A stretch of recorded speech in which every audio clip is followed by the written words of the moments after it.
Hey, Kevin. Hey, Earl, great to see you as always. Absolutely, my friend. Happy Monday. Absolutely. It's another beautiful week in real estate. Yes, indeed. The last Monday of July already. Like, I man. know, man. Summer's like, what, a good halfway, if not more, gone? Oh, yeah. Oh, yeah. We've definitely reached the mountaintop. We're on the other side of that right now. So, Yeah, man. Back to school stuff is out already. I saw all over the place, Any place that could sell product, it's got something back to school right now. So, Yep. Yeah, it's we were almost looking for some summer stuff at maybe Target last week, and the whole summer section was gone. It was all back to school. And look, if you don't watch it before we know it, we'll start seeing Halloween stuff. That's right.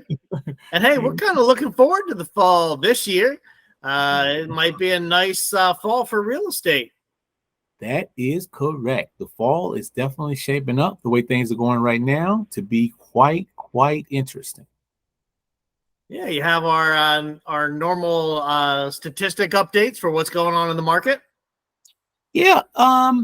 So right now, the way and some information just was released today. Now, unfortunately, I didn't have time to prepare that before, but I think it was the CP&I information talking about inflation.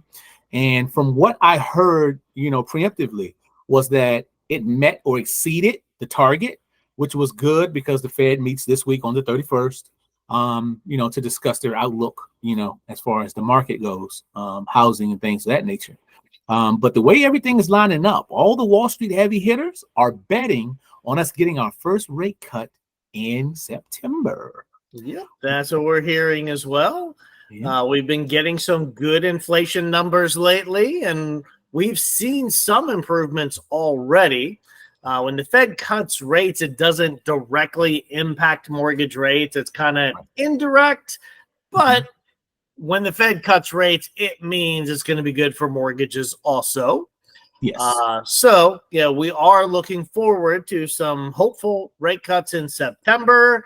And that just really indicates that inflation is getting back under control. Inflation is the enemy of mortgage rates, just like the enemy of our costs in the grocery store. So as we get positive news there, then we'll start to see that same positive news coming for mortgage rates. We've already, like I said, we've already improved some. Yeah. We hit the 8s at one point. We've been in the 7s a lot for the past year.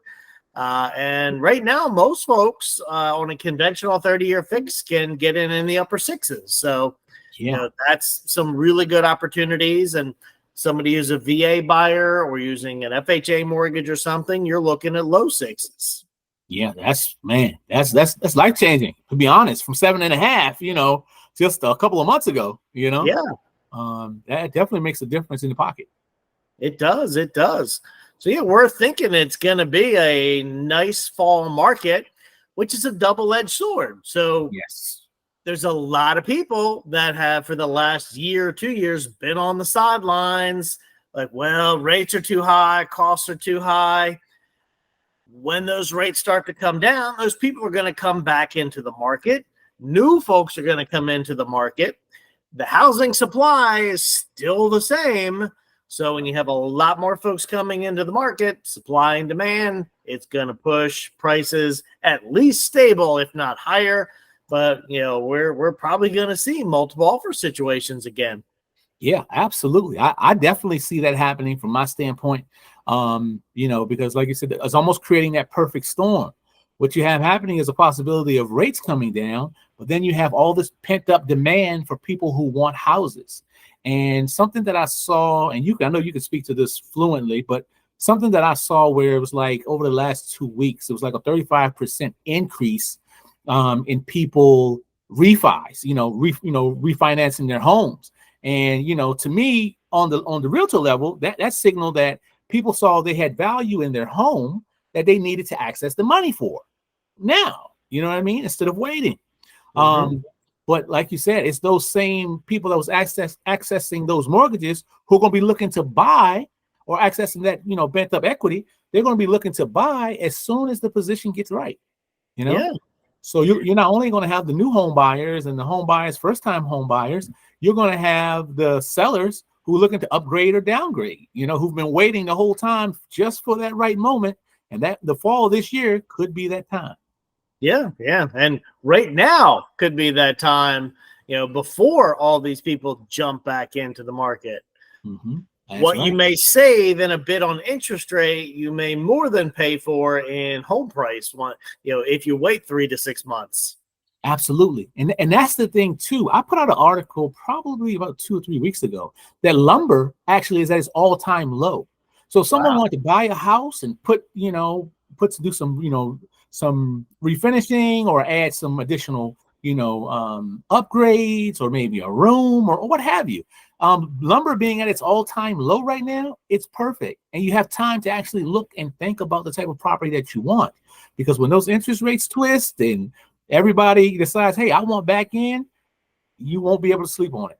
And I'm not trying to create any type of FOMO situation, but you won't have an opportunity to go home, eat dinner, talk about it, and think it over. You'll have to make that decision when you walk across the threshold on your way out. Yep. Now, as a buyer, there's some news that things may be changing a little bit. I think a lot of it has to do with realtor commissions, how it's advertised. Me as a buyer, am I going to notice any different? Am I going to, or even as a seller, like just as the average consumer, is it going to look any different to me? Yes, it definitely is going to look different pretty much for everyone, more so the buyer, because for a buyer, you will have to sign some type of an agreement, whether it's per property, it's a trial, 30-day agreement. We have something called like a test drive, where a buyer can sign a buyer brokerage with us for a 30-day test drive. That way you don't have to sign one every time you look at a new home. But in order to view a home, you will have to sign a piece of paper, even to view it virtually. Yes. Hasn't that kind of always been a thing in Virginia where you sign a buyer broker agreement? Yeah, the whole buyer brokerage side of things kind of came into effect late 2000s, around 2008, 2009, and for years, I've been doing it. I've always did it with anybody that I work with. We sit down and we have a strategy session and we go over these documents or these forms. And I explain to them what the document really does. It allows the agent to be able to fully help you, fully disclose everything that they know about the property and about, you taking the best advantage of the situation. Because without it, you're technically just a customer, if that makes sense, where the agent can open the door for you at that time. That's changing August 17th. But at that time, we could really just open the door and let people walk around, but we couldn't answer really any information about their property because they weren't our clients. Okay. Yeah. What I read about it, Virginia really wasn't the problem child. Like, no. Virginia's been using the buyer broker agreements pretty consistently. It's some of these other states where it was more like the Wild West. Absolutely. The Midwest, maybe some Californias, different places like that. They really weren't using it at all. But like you said, we've been doing it. It's been in effect here since 2008, 2009. And most agents that I know have been using it consistently since then. It changes now. It's more front loaded, and it kind of makes the consumer a little uneasy, which I can understand, for someone to say, yeah, you have to sign this before. But all of those agreements are easy exit agreements, meaning they're at will. So even though you sign an agreement with someone, if you don't like what they're doing, that agreement can be disposed of, that same day, to be honest. Oh, that's fair enough. Yep. So it's not tying them into anything, long term. So as a buyer, I shouldn't be scared to go out and start looking and finding a qualified professional to help me out. Absolutely. That's the very first thing that I recommend, is that while you're considering looking, interview some agents, talk with some agents, see how this agent represents you or feels your need better for the transaction or for the whole process than the other one, because you're going to have to sign paperwork with someone. And it's best to, do your homework on who you're doing business with. So if they want to interview a great local agent, who should they contact? I got a good number, 757-871-4167. That'll get you direct contact with me. We can sit down and have a strategy session similar to this or in person. And I can definitely help lead you on the way. Yeah. And when you're ready to get pre-qualified for the mortgage, hit me up at loanswithkevin.com, or you can call me at 757-645-0196. Sounds great. And like I said, Kevin is an awesome source. Kevin has over 20 years in this business. He's It's 30 pounds. Oh, see, I was 3 decades I was undershooting him. 3 decades. Hey, he's seen the ups and the downs and the lefts and the rights. So if anyone can guide you along the right way, it would be Kevin. Appreciate it, Earl. And until next time, have a good one, my friend.